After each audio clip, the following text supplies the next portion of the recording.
And that fits like, I think around like 10,000 people, if not more. That's like where they hold the major soccer games. Mm-hmm. I mean, they could damn near hold the World Cup there.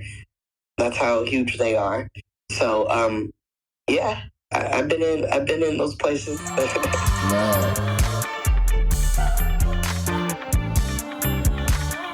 Welcome, my good people. Welcome to the CJ Moneyway Show. And I'm with your host, CJ Moneyway. Let's get it. What's up, my good people? It's your boy, CJ Moneyway, and welcome to the Moneyway Show. Hey, I got a very interesting guest today, reigning from the Bay Area, music artist, actress, TV host, and fashion entrepreneur, and shall I say, podcast host of Diva Podcast. Hey, how you doing today? What's up, you guys? It's your girl, KeldaMuzik here. How you doing, CJ? Hey, I'm good. How about yourself? Pretty good. Don't mind me if I sound a little nasally. I'm trying to get over this cold. However, I like to keep my obligations. So that's why I come and make sure I show support. I appreciate it.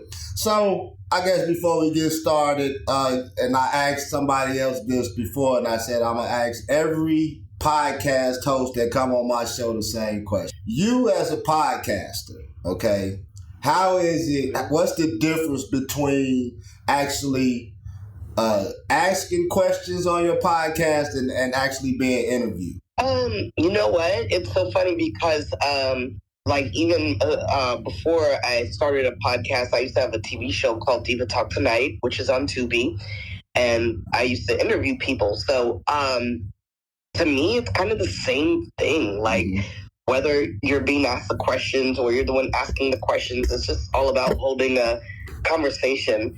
And when you're talking to another conversationalist, everything runs smooth and it just flows the way it needs to be. So, again, to me, like, there's really no difference. Oh, okay. You know, I asked the guy that yesterday because he has his own podcast, and he said the same thing you said. He said it's basically the same because, like I told him, you know, I've been interviewing people, but I've never been interviewed. So I want to pick you guys' brain and see what's the difference, just in case I'd be fortunate enough where somebody asks me on their podcast show. So that's why I asked that question. So out of the many talents that you have, that you've been blessed with, what's the main talent that you actually focus on right now? Well, it's always going to be music. Music is the reason why I'm in this industry. Music is the reason why I got to travel overseas. Music is the reason why I'm getting paid. So, just like many other artists, you branch out into different areas of the entertainment industry and you just try to expand and maximize and make more money and expand your brand. So, even if I'm working on a TV show project right now or a film project, music is always going to be my first love. It's like, asking Kevin Hart, do you enjoy stand-up or being in movies? Yeah. You know what I mean? Of course, he's a stand-up guy. Yeah, comedian. But hey, Hollywood's like, we need you in movies too. So he's doing movies. Yeah. So, yeah.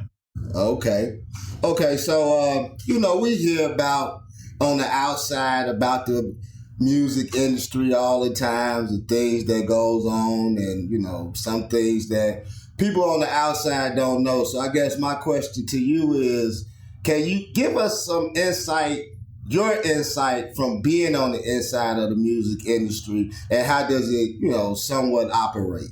Yeah, so it's funny you mentioned that because I'm working on a TV show that's going to showcase what I went through as a, up-and-coming female artist in a male-dominated industry. Mm-hmm.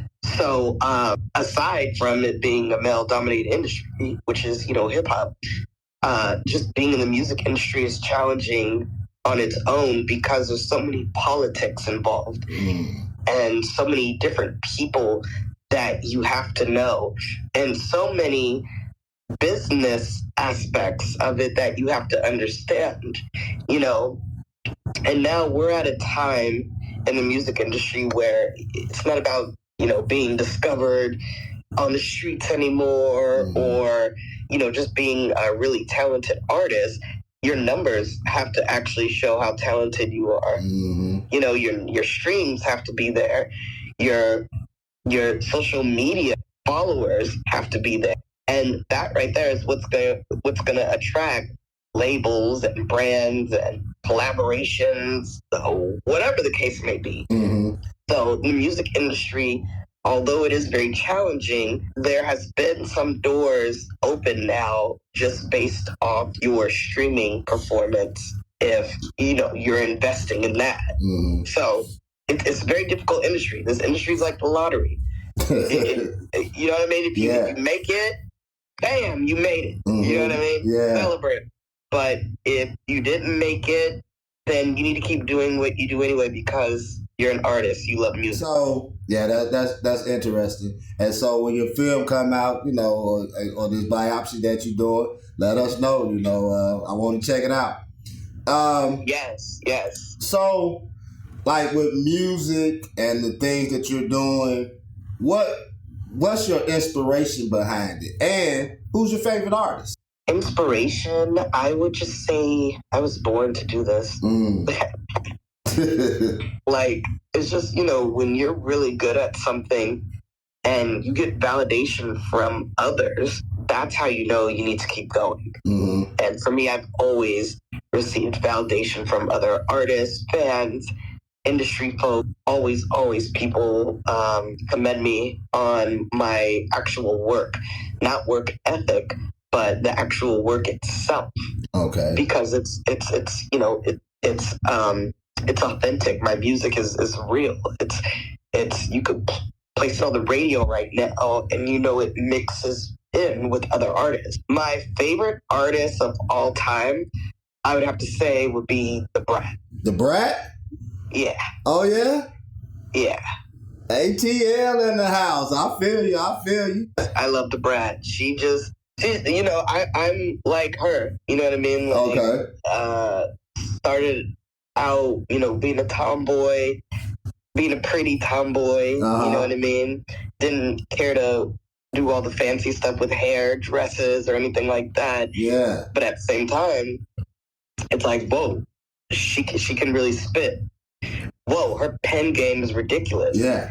You know what I mean? And that's what I respect a lot about The Brat. And I'm glad she's still making music today.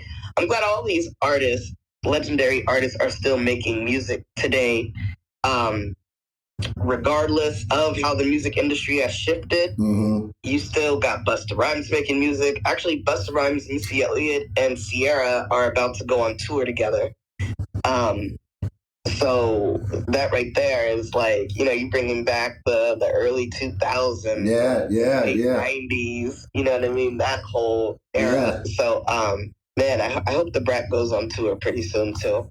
Yeah, I would love to hear some of that funkified, you know what I'm saying? So, growing up on The Brat, actually, me and my wife, we watch a TV show called Married to Medicine, and she appears on there here and there because she's pregnant, you know, at the time she was. Yeah. And she so, had a baby already. Okay. Yeah. Of course, we're behind on the show, so. But, man, I like The Brat, you know, and the record label, Jermaine Dupri, you know, he put out some hits, you know, he put out some hits and some good people. So, being in the Bay Area, you know, we got the likes of E40, Too Short, you know, when Master P and them actually came out with No Limit, I believe they went from where they was at and got to out that way. That's why him and E40 was able to collaborate on a couple of songs. So, have you ever been in that industry? Have you ever ran into any of these guys? Have you ever opened up or performed with these guys or anything? I run into them every every now and then if it's like a major event. Not Master P, but 40 definitely, you know, because he he's definitely always, showing love to the Bay Area and always keeping his fans out here. Keeping them happy out here with his music and shows and stuff like that. I was in his music video a long, long time ago. Oh, yeah? Actually. Okay. 40 Watt. Yeah. 40 Watt. Yeah, that's my man. And like you say, with a lot of these people that still, like you say, Busta Rhymes, them still putting out music. E40 just put out a new album not too long ago. And so, like I say, that's my area. So just let me ask you a question before I move on. Is he as cool in person as he is on TV? Yeah, no, he's a really cool person. He's cool. He's chill. He's just like, you know what I mean? Like when people always ask about certain celebrities and stuff like that, I'm like, oh my God, like they're just like us. Mm-hmm. The president is like us. Nah. You know what I mean? Yeah. But yes, I get it. There are certain people that you meet, and they say don't meet your hero or whatever, because if they have a different side to themselves, it'll just kind of kill your whole vibe. But no, 40 every time I've seen him, whether it's at a show or at an appearance he's doing. He did a collaboration with Bevmo last year because he launched one of his alcohol brands, and he was in the store giving people shots of his new alcohol, tasting his new alcohol. It was like a pop-up. People weren't expecting that. They were just like, what the hell? 40 up in here, shots of his drink, Yeah. So he's a very humble guy, and he's really cool. Okay. Hey, 40. I want you on the Moneyway Show, man. Shout out. Hey, that'll be a dream come true, him and Magic Johnson, I'm telling you. So you mentioned it earlier. So tell us about your experiences that your talents have taken you around the world to places like Tokyo, Switzerland, and the Caribbean. Can you just tell us about this type of experience that you had? Yeah, so in 2012, I toured with R&B singer Lloyd from Murder Inc. We toured in Tokyo. Mm-hmm. We did about like 3 or 4 shows that led up to one major show at the Zeppelin, Tokyo Zeppelin Auditorium. That was huge. Also went on tour in the Caribbean with Jacure. For those that don't know him, he's a very popular, famous R&B singer. Also went on tour in Switzerland in 2022. And that was more like a promo tour to introduce my berets and meet and greets with a couple of promoters. Mm-hmm. So, touring overseas is real cool. Many artists love touring overseas just because the vibe is different. You know what I mean? Mm-hmm. And it's just, I don't know, like the fan base kind of, even if they don't know who you are, they still respect who you are because what you do, what you say you do, what you represent. So, I love it. I can imagine too, because I never forget a photo or a video that they had before, when Michael Jackson went over there to Europe or something. Man, them people lost their minds over there. I mean, it was crazy. So have you been in those big arenas, like the stadiums that they be having? Yeah. In Tokyo, I was at the Zeppelin Tokyo Theater. I forgot what it was called, but yeah, it was a huge stadium that fit, maybe about 7,500 people. Mm-hmm. And then when I performed with Jacure in the Caribbean, we performed at the Police Stadium, which is one of the biggest stadiums in the Caribbean. And that fits I think around 10,000 people, if not more. That's where they hold the major soccer games. Mm-hmm. I mean, they could damn near hold the World Cup there. That's how huge they are. So, I've been in those places. Man. Oh, I just bet that's, what I'm saying? Something like the first time you went in there and you seen all these people and you had to perform, you didn't choke up, did you? No. You know what? The funny thing is, it's easier to perform in front of 1,000 people opposed to like 10 people. Because when you're just sitting there, I mean, when you're standing there and those 10 people are looking at you, it's like all eyes are on you. You know what I mean? Yeah. Whereas, in front of 1,000 people, you don't know who's really paying attention, who's on their cell phones. You just don't care. Mm-hmm. I was in this play called How Black Mothers Say I Love You, and it was a black box theater. And I think that meant that it was a smaller theater because it was small. And I'm talking about no more than like maybe 50 people were in there, and we're acting right in front of the audience, right in front. When I did that, it was like 12 shows we did. Mm-hmm.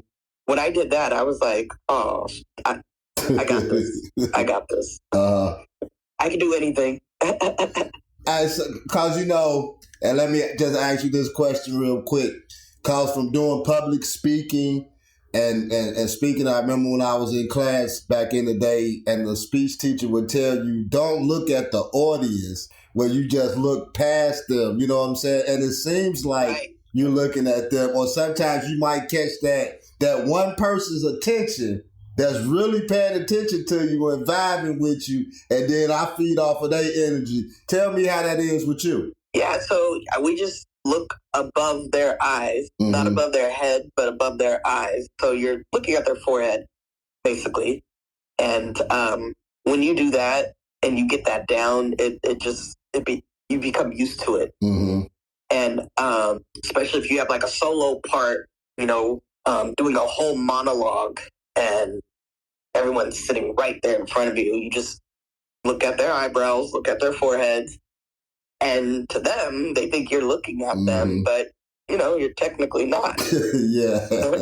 So there's a technique that you say that you have to garner over time. Just like with your singing and everything, that you have to get your niche, and once you get it, you win.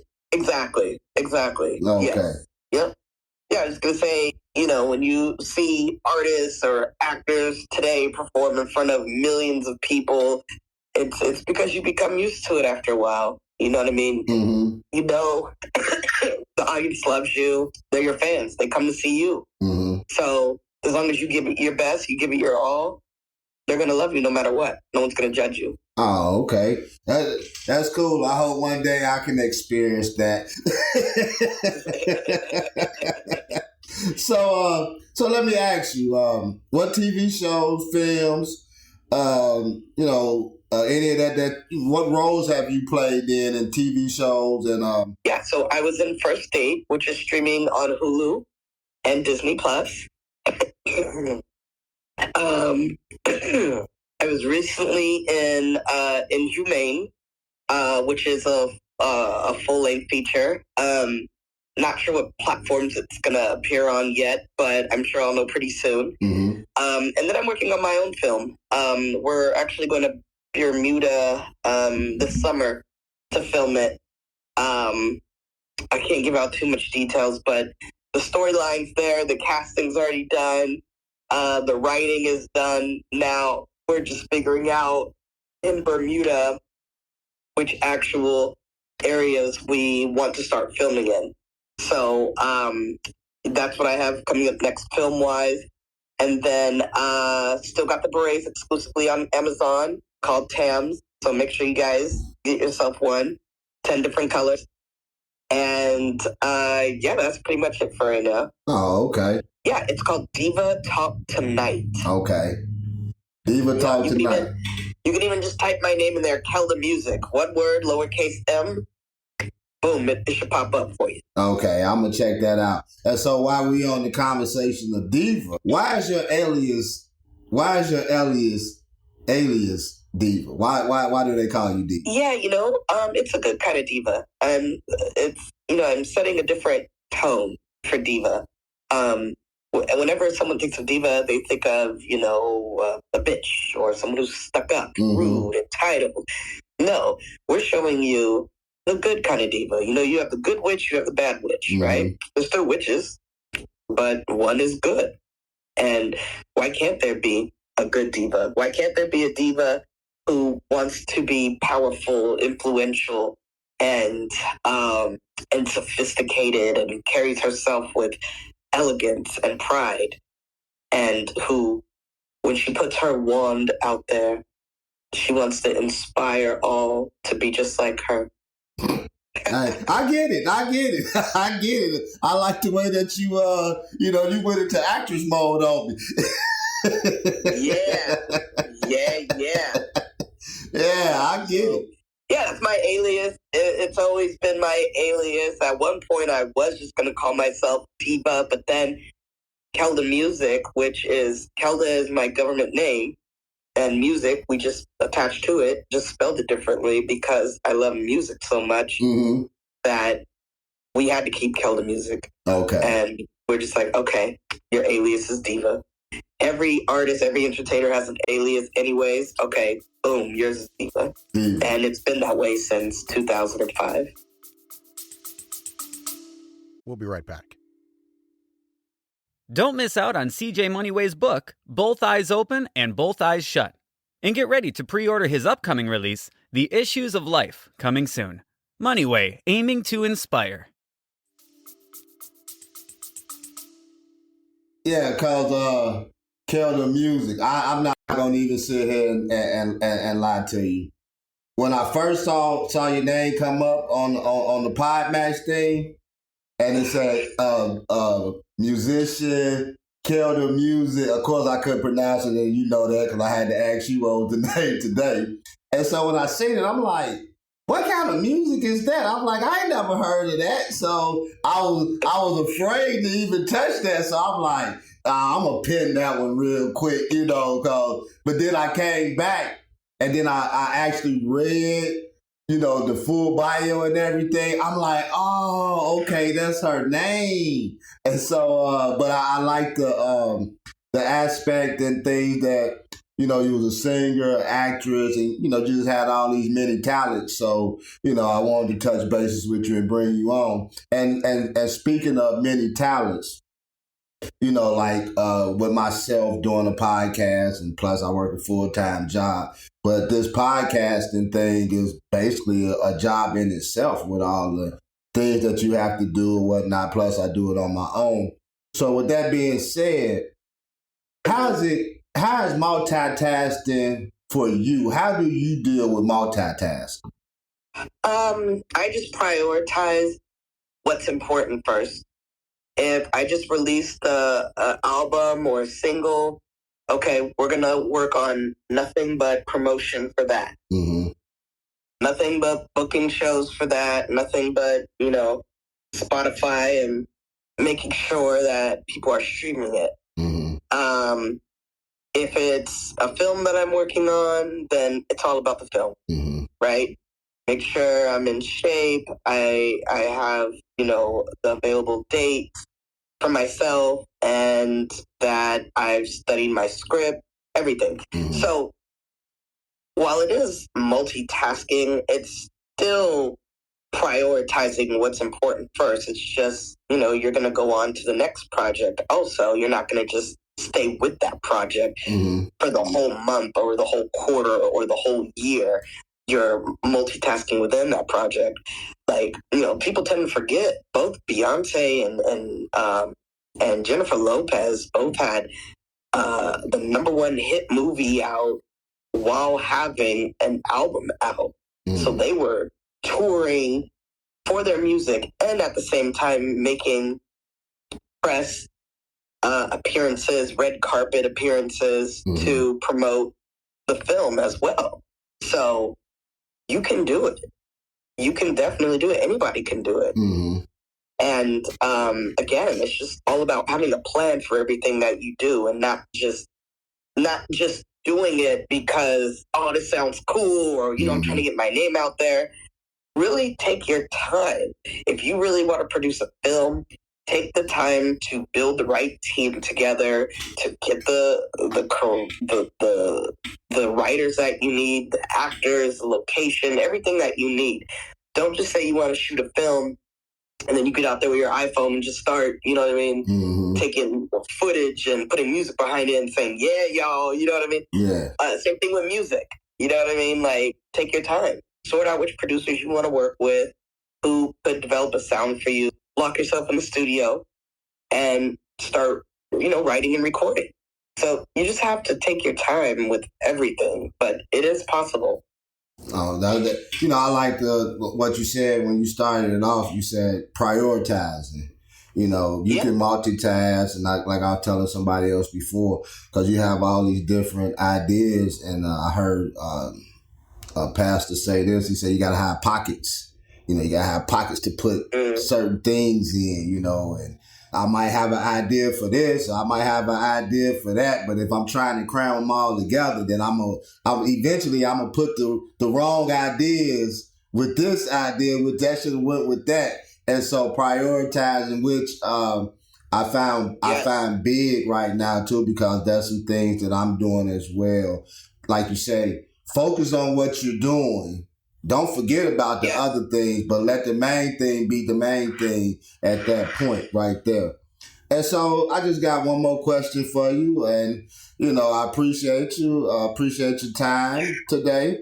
So, yes, no problem. How did you go from music to TV host? So music and TV film go hand in hand. You're a performing artist, regardless.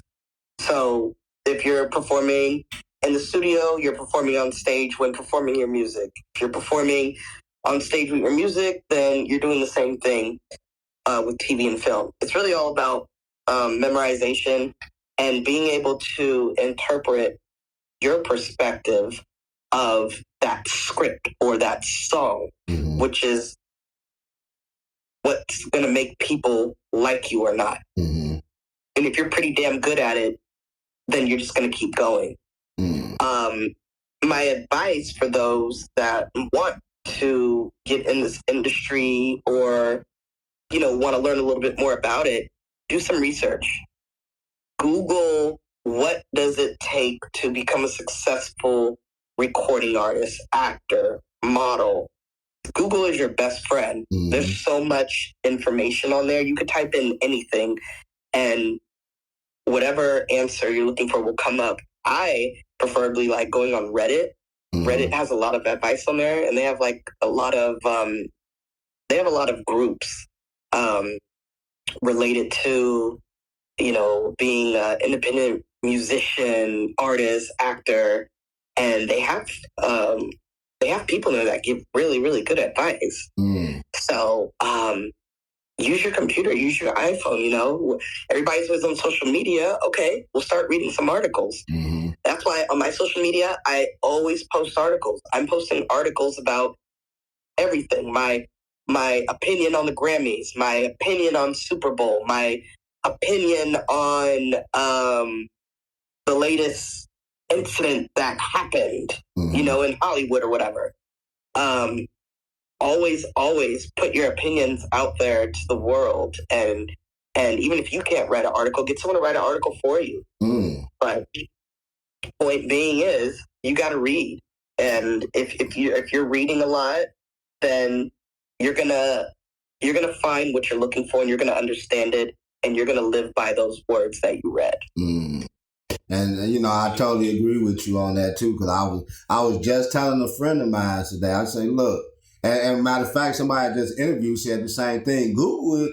Your phone is your best friend right now, because you can get all the information you want right there from your phone. You know, back in the day, we used to have to go to the library and find a book and go through these index cards and everything to find a book that you wanted to look something up on. But it's so much easier now with the access that we have. And if you want to do something, like you say, you know, that's what I was telling them. If you truly want to do something, then research it. Get into and put yourself in it, you know, and say, you know what, I'm putting everything else to the side. If I want to be an actor, hey, I'm going to go ahead and study and put myself in it. If I want to be a singer, then I'm going to put myself in it. And so, you know, I appreciate that advice, because it hit home with me, because I just got through telling somebody that. I actually did. So, is there anything? Oh, what's your social media handles that people can begin following you and keeping up with you? Yeah. So everyone just go to my website, KeldaMuzik.com, KeldaMuzik.com. You'll find all my socials on there, all the latest videos, interviews, podcasts, whatever you want to find out about me. It's all on KeldaMuzik.com. Well, I will be subscribing to KeldaMuzik.com today. I appreciate you coming on the show. I appreciate your time. I wish you nothing but success in everything that you do and all your future endeavors. And I pray that film in Bermuda, I hope it takes off, and I'll be looking forward to seeing it. Thank you. All right, I'll see you guys later. All right, thank you. All right, bye-bye. All right. Hey, everybody, you've been looking at the CJ Moneyway Show. Thank you for tuning in. Peace.